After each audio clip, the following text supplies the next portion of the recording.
Good morning, good afternoon, good evening. Welcome again, everyone. We thank you for joining us today in this session of CSM Explained, where we'll be talking about electrical current measurement in e-mobility. As perhaps you saw in the introduction, my name is Tom Dorr. I'm the Director of Marketing and Business Development here at CSM in North America.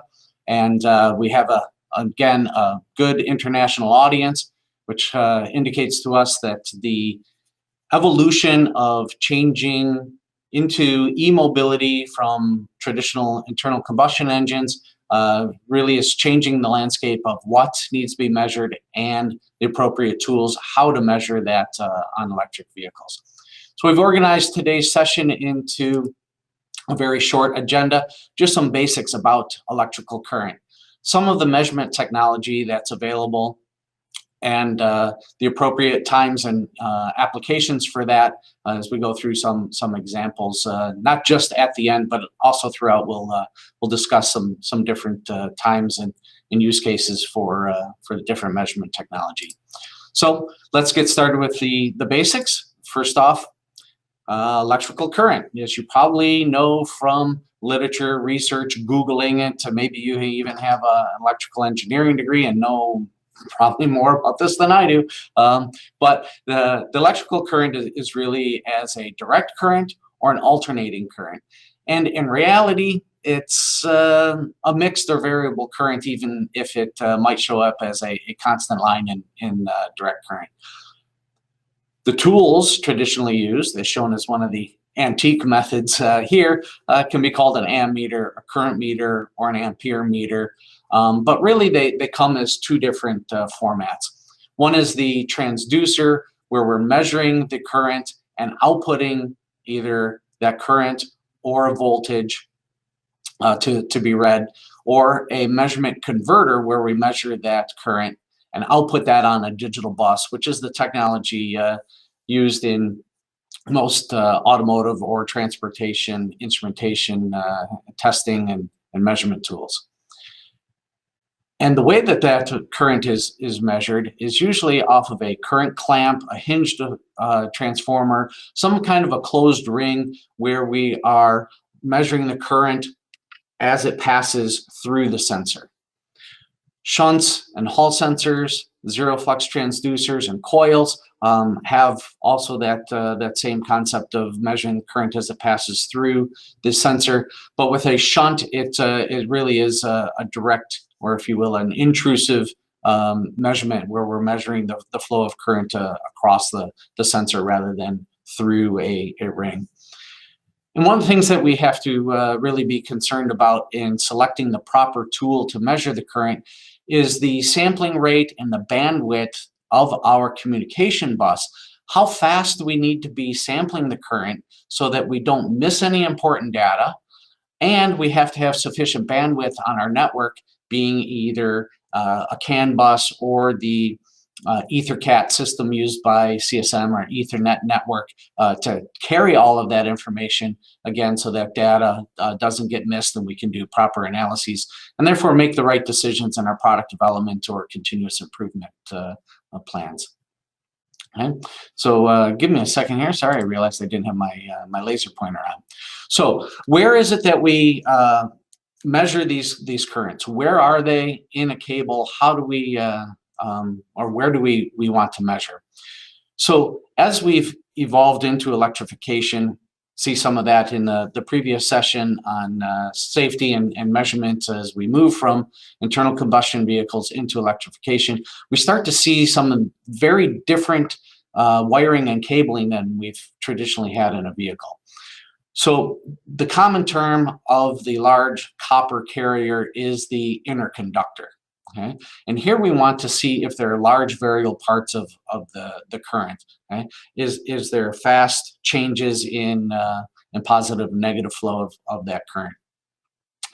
We also have, in some applications, a braided shield which can carry current. And we'll talk about some applications about that. But certainly as the current is changing in the interconductor, then we get electromagnetic activity that passes outside of that interconductor, and it gets transferred to the shield, which then creates a current, and that travels up and down the braid. So we need to be careful of that. These shielded cables, and therefore where there's another source of current to be measured, is usually happening between the inverter and the E-machine, and between the inverter and a braking resistor, part of the regen system. And this is important because now this is another area of thermal measurement. Again, still one of the most popular measurements that need to be done in any vehicle development. But now there's additional measurement points because we've seen with some customers in developing early electric vehicles that shield current can exceed the rated current for the cable, and that's an energy. Energy needs to be released somewhere. It's released as heat, usually at the contact points in the cable connector, or even overheating in the shield and the cable itself. Now,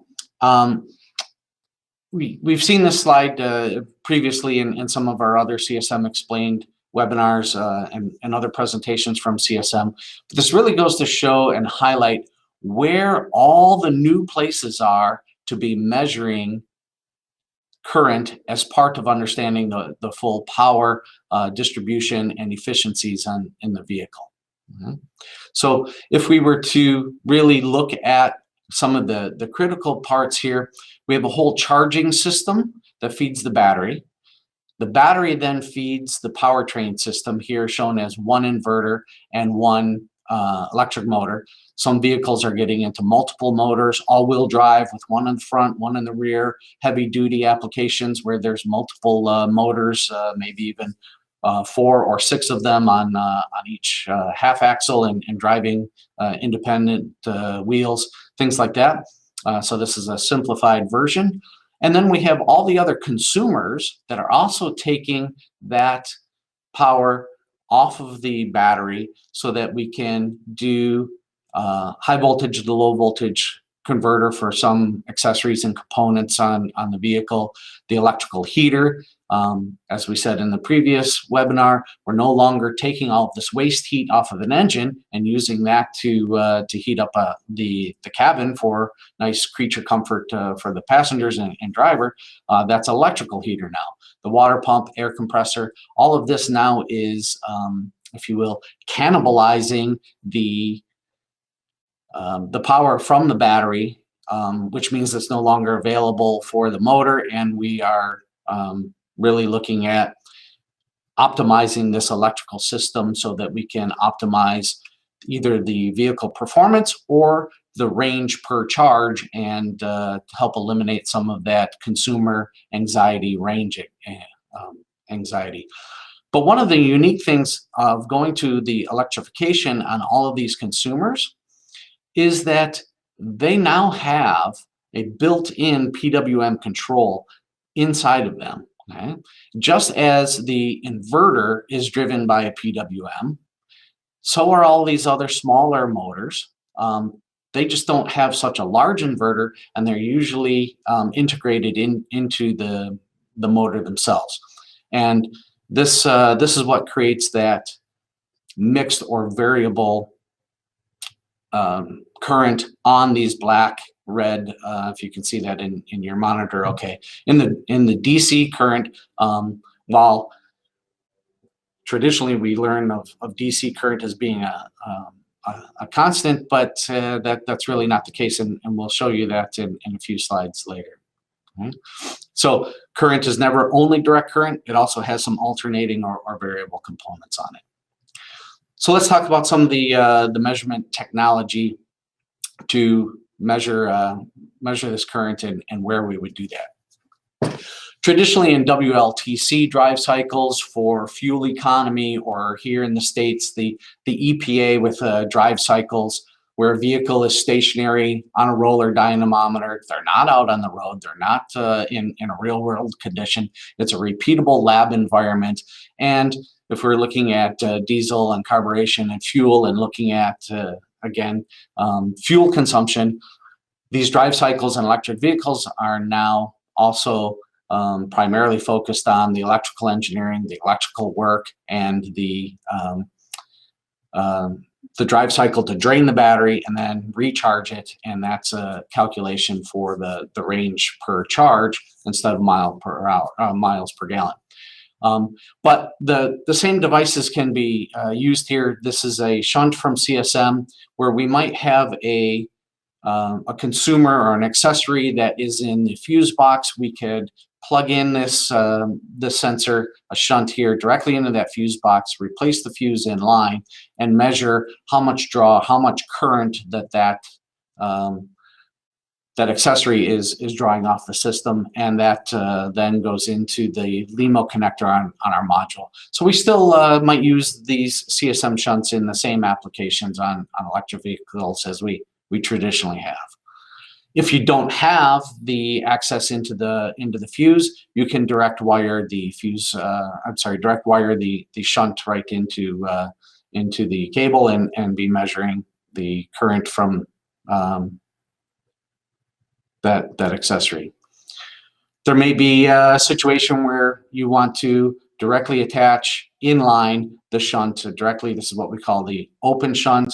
Okay, or a closed shunt, again, depending on the environment and the use case, and perhaps even some safety considerations to not have that open electrical potential contact. Okay.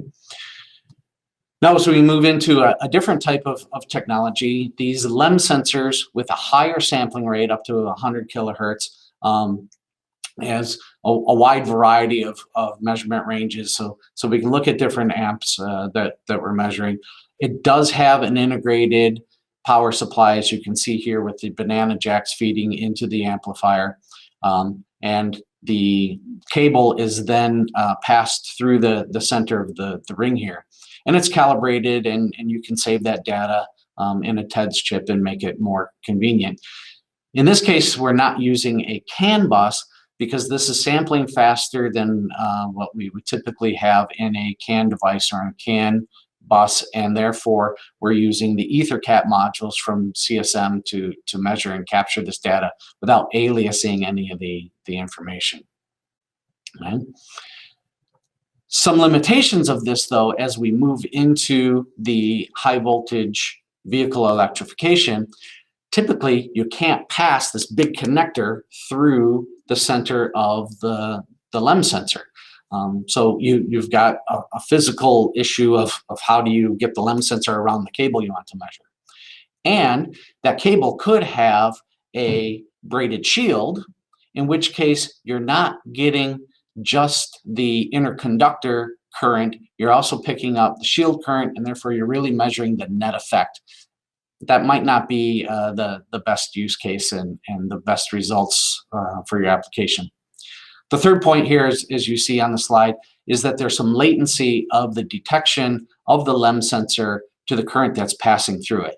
And if you're doing some real power analyses, again, power being the product of voltage times current, if you're directly reading voltage in a different sensor, taking that times the current, well, you want to make sure that it's very time aligned, and so you've got to deal with this latency issue to get the right power calculation, and that just adds efficiency into your system from a manpower calculation standpoint. Another type of sensor here where you would put this over the cable, okay, in a clamp. Converter and transducer. CSM offers this from Hioki, and it goes into this very fast A/D converter that passes then into our measurement module. But you have the same kind of limitation here with this being a net effect of the shield current and the interconductor. Another question about this is really, is it suitable for in-vehicle use? It's very difficult to tie this down. It bounces around, it rattles. It's more of a lab device, and so making your selection of which tool to use to measure current. If you want some consistency between your lab and the vehicle, this might have some limitations of where you can package this and how you secure it on the vehicle. And so what we've done, and maybe many of you are familiar with this from other direct presentations with your organization, again, or other webinars. CSM has then created a high voltage safe. Please refer to last week's session. CSM explained about the importance of that. But this breakout module not only measures the current, but also the voltage and calculates the instantaneous power. But since we're talking about current today, we'll focus on that aspect of what's in the module. It is a shunt measurement, okay? And you can select different shunt capacities that are assembled inside your unit. That's all tested and validated from CSM. Yes, it does some voltage, as I said, up to 1,000 and peaks to 2,000. It's very high sampling rate, up to 1 megahertz sampling rate. We'll show the importance of some of that in the next sessions as we get into the use cases. And as I said, it outputs the current and voltage and instantaneous power. It comes in different formats, different configurations for your use case. But what is common about all of them is that they're IP67 rated. Okay? They all have a calibration and a temperature compensation on that shunt. Okay, because we are measuring in an enclosed environment, there is heat losses in these contexts. As you know, that's why you have insulation on the shield. Insulation on the cable. Now that you've removed that insulation for direct measurement here, we have heat losses, and so the shunt is temperature compensated and calibrated for that small volume environment where it's at. But where we start to get into some variants and options for the customers and the proper use cases here is what we call a 1.1 module, where we have one phase and one cable that comes through like you saw on the previous slide. What we call a 1.2 is, again, one phase, but we also then have two cables where there's a connector, it splits off, we install the module, and then those two cables, individual cables, which are in separate insulation, come back together in a connector or direct into another component on the vehicle or device under test. We have a version that's new that's called the 1.2 plus S. So there's a second shunt inside the module that allows us to measure directly the currents that are passing through that braided shield in the cable. So 1.2 plus S adds the capability of the 1.2 plus the shield current.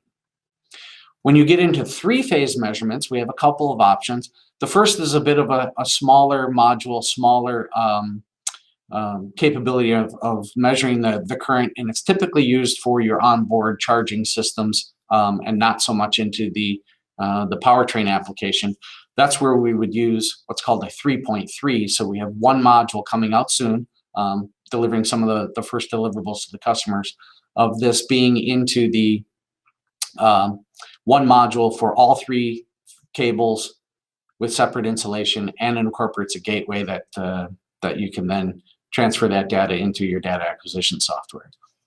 But these are all easily integrated into your test bench and can transfer into your in-vehicle applications, being IP67 rated, and really becomes a simplified, consistent tool chain. So now, with a few minutes left, let's talk about some application examples. If we look back into our architecture of electric vehicle and we want to look into the heater system here, here we're using one of those breakout modules just to show that we have a very nice stable supply voltage here in the blue. We can see that the current, it's off, it spikes at the beginning, and then it comes into a relatively constant state to have the heater doing its job, and then you can see the resultant power follows that current. So this is a nice, well-designed system, but you can see, while it is a direct current feed, that because of the PWM controlled voltage in that module, or going to that module, that we can see that there is some ripple, some variation on the current. Okay? In this case, it's very little. It's a well-designed system. Just wanted to show the resolution that you can see with the breakout modules. If we look at another area here in the braking resistor, now we're actually measuring, in this case, using the 1.2 plus shield. So this is a comparison of the current being measured between a breakout module and a LEM sensor.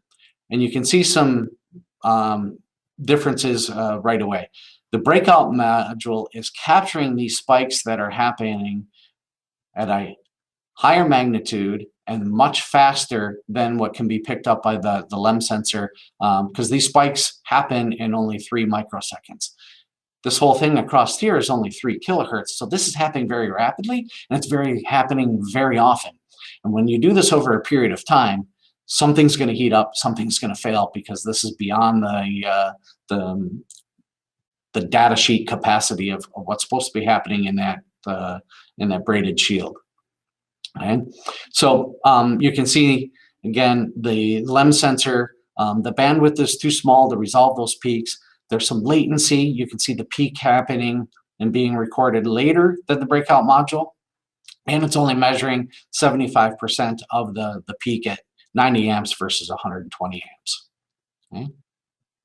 If we look here into the measurement between the battery and the inverter, now we start to see some of the importance of the high-speed measurement here. I'll focus on the current, where we can see a lot of dynamics happening in this current. Okay? This is 250 hertz, so we need something very fast, much faster than that to be able to measure. But you can see the main pattern or frequency of the current. Okay? But you can also see that there's a second harmonics in here, and then you can even see these small little effects happening. And if we really need to understand that, you have to be able to measure very quickly and capture this at the right resolution. By the way, the power of this system is at 100 kilowatts. Now, in the three-phase application here, this is where, and by the way, the image is showing 3 breakout modules, which will now be replaced with a single 3.3 module, as I mentioned earlier. But when we take that synchronized data from these 3 modules, in this case, you can see what appears to be a nice sinusoidal wave for the 3 currents. Oh, I'm sorry. My mouse just got a life of its own. So you can see the current here. We've also displayed the voltage here, because then you can see the PWM signal. But if we look a little bit closer, I want to draw your attention here to this ripple. Right?